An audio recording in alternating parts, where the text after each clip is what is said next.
Hello, my name is Yelyzaveta Koval, and I am a second-year student of National University of Kharkiv. The theme of my presentation is the concept of simulacra in modern film industry on the example of Satoshi Kon'S work. The influence of Jean Baudrillard's theory on contemporary film art on the example of Satoshi Kon's film Perfect Blue was studied. The analysis of the film is given according to conceptual ideas of the scientists.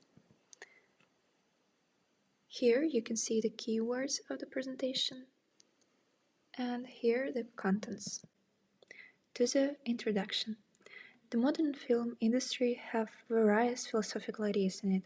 Of course, there are films in which they have not even a hint of any philosophical idea, but most of the films are a visual philosophical product. Recently, many filmmakers have turned to the ideas of outstanding French philosopher Jean Baudrillard. He is a French sociologist and cultural theorist whose theoretical ideas of hyperreality and simulacra influence literary theory and philosophy, especially in the United States, and spread into popular culture. Perfect Blue. It is a Japanese animated psychological thriller film directed by Satoshi Kon. The film deals with the blurring of the line between fantasy and reality, a commonly found theme in Kon's later works. So, to the context. The entire film recreates the archetype of the Japanese idol. It is a prototype of a young girl, often a teenager, who reaches fame with a great team of experts behind.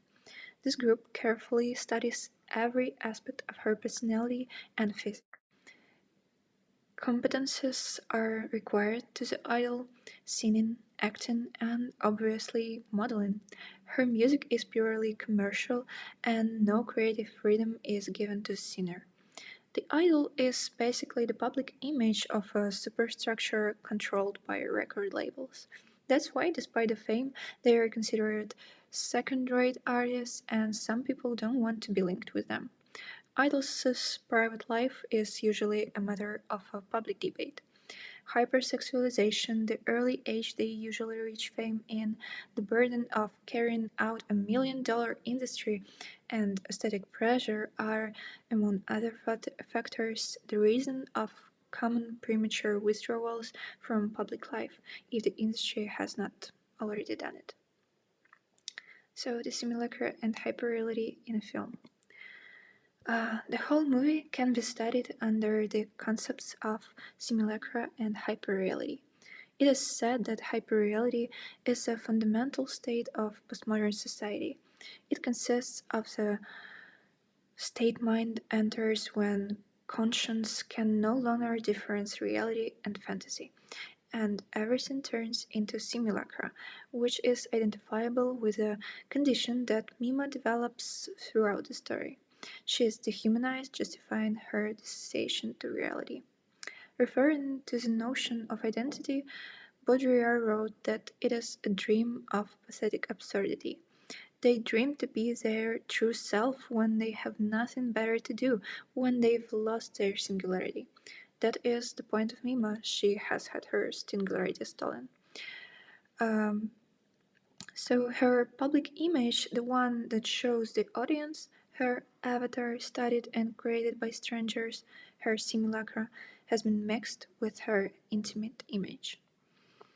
And all of those postmodern ideas, including hyperreality, have the same background, questioning what we all took for granted related to society and free will. Now we question if we really are the owner of our acts, and how far the power of mass communication, internet, and overstimulation can go. After all, Perfect Blue is about us, the limits of reality and will. Where is the turning point where we stop being us to become other? And here is the sources of the paper: Baudrillard's Culturology, and the paper of Yelyzaveta.